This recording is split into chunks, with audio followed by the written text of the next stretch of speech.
So yun guys, mag-change oil tayo ng motor. X-Max 300 version 2. Ayan, first time natin mag-change oil ng gantong motor guys.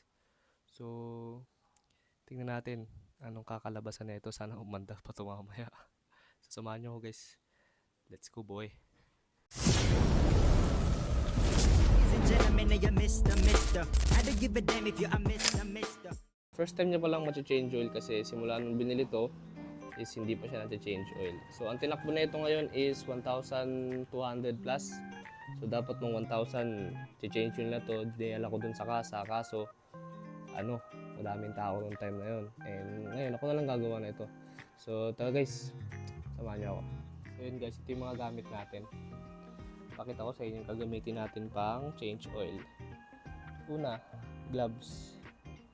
Ito, gloves, siyempre. Kasi yung budo, siyempre yung budo. Ayan, yung budo to. Tapos, meron tayong basahan. Dalawa, ayan, basahan. Tuwing nag-change oil ako ng motor guys, lagi ako may dalang basahan. Yung bagong basahan. Para malinis yung pampupunas natin. Tapos, disposable na. Tapon na lang natin.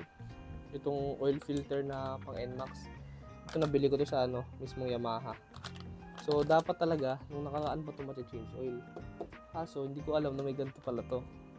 Na kailangan din pala itong palitan. So, bibili dapat ako sa Shopee. Kaso, nag-alangan ako baka kasi hindi original.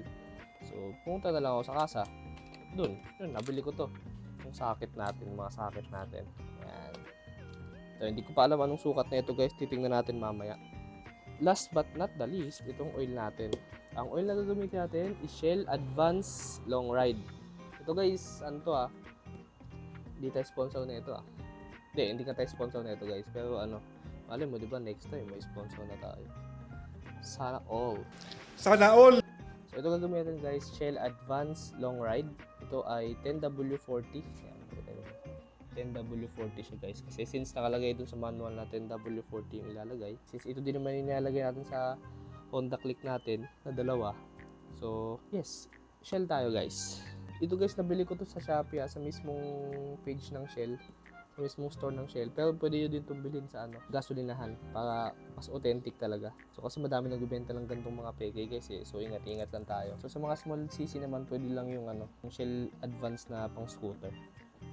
So yun, dami ko na sinasabi. Start na tayo guys. So ito guys yung gagamitin natin sa engine oil na drain plug. Itong 12mm na socket wrench. So doon naman sa sa oil filter, ito gagamitin natin. Itong 8mm na socket wrench. So may tatlong bolt yun doon. So tingnan natin. So i-drain na natin to guys. Medyo matigas lang siya guys So dahan-dahan na lang din sa pihit kasi baka malosted bigla.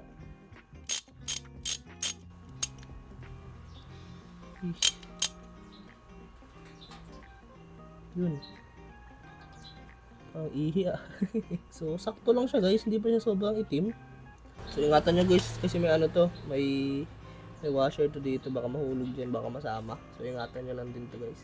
So yun guys, hayaan lang natin siyang tumulo-tulo dyan. Tapos pagka mahina-hina na yung tulo, i-side stand natin para yung mga nasa gilid-gilid pa is mahulog din. So pag madami na siya guys, mukha na siyang madumi Parang siyang kulay dark green. Or pwede natin iganto na lang siya. Kaso mabigat pare.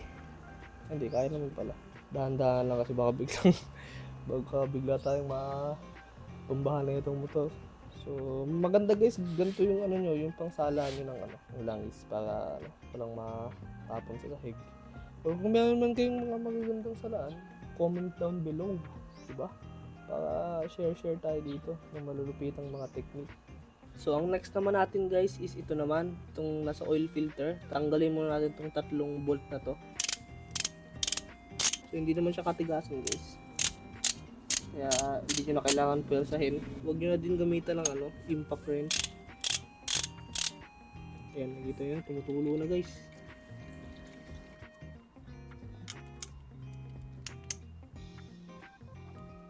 So, ayun. Tanggal na. May oil seal to dito guys So, ingat lang baka mahulog. So, huwag nyo wawalain yan. Tapos, tanggalin natin tong oil filter. Dun siya sa loob. Yun dito dapat, kung may butas na to, dun siya, papasok siya dun. Kasi dito wala siya masyadong butas eh. So, ayun. Tapunan natin to. Punasan muna natin guys, para sure ball.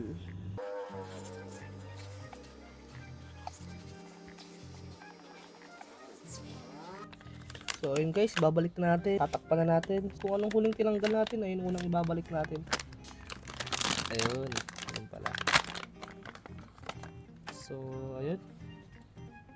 Ito siya guys. So, itong ganito, itong may butas na to. Dahil nga nasabi ko kanina, itong may butas na to, ayun yung ipapasok natin dito. Kasi parang siyang may tube dito. So, pasok natin. Ayan. Ayan. Ganyan siya guys. Isa-isahin natin. Kamayin muna natin guys.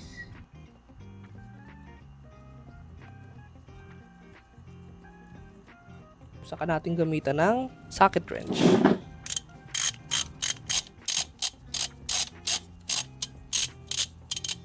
Tapos ibalik naman natin yung drain plug. Ito guys. Ito siya guys ha. May washer siya.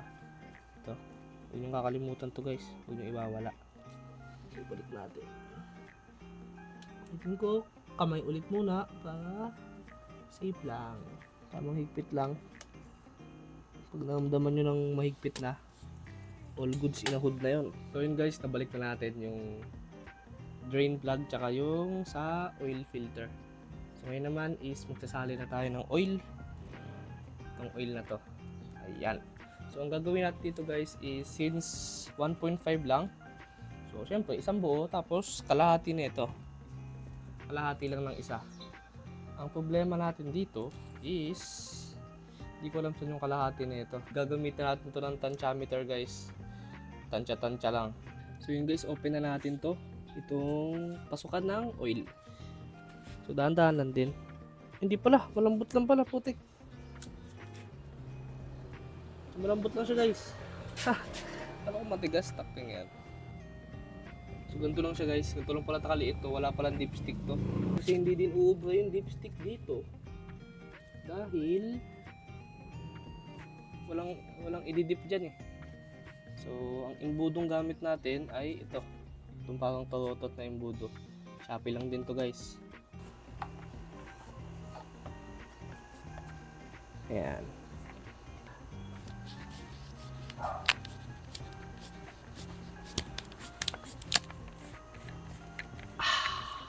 So, Shell. Kung nanonood ka man Shell, baka naman. Unang sponsor, no? Shell. Sarap. So, ayun na siya guys, oh. So, pagpasensya na lang guys, medyo madumi yung motor. Mulan kasi kanina eh. Ginamit din to kanina eh.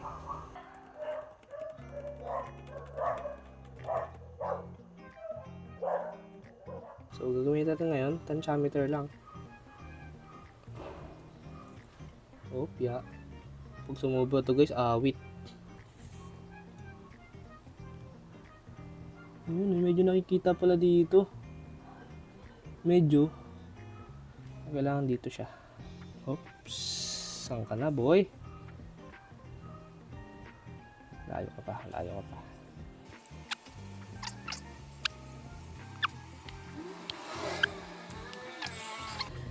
So, ito na guys. Tatabi natin tong oil na to para magamit natin next time. Ay, sayang to. Mahal din tong langis. Nasa 300 din. So, itatabi natin to. Babalik na natin to. Ayan.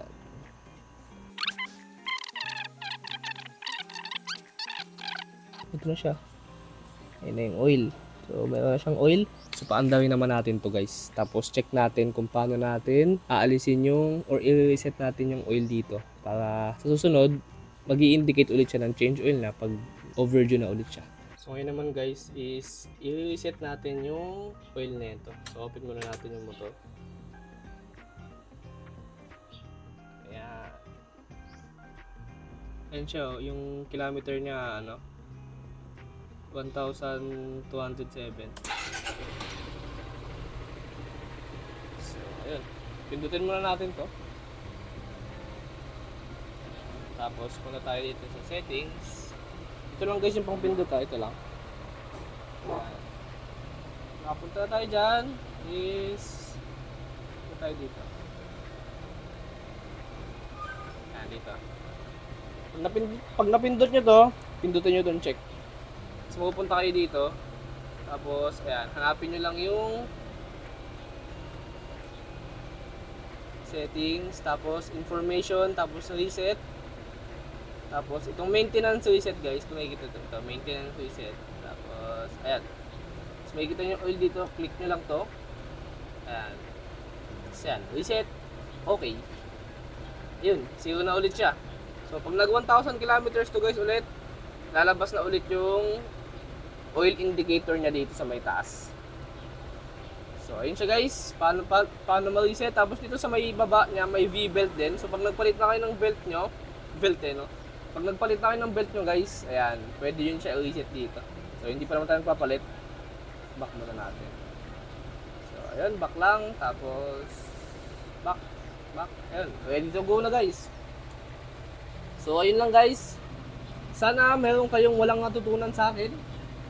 And first time ko din mag-change oil ng ganitong motor. So, ayun, kung may mga nasabi man ako kanina na hindi tama or may mali akong nagawa, please comment down below guys para sa susunod alam natin yung gagawin natin para mas tama na din yung magagawa natin. So, maraming salamat guys sa pagsama. This is Mr. Yu. Sabi, keep safe, keep rolling. Pow! Let's go boy! Peace out.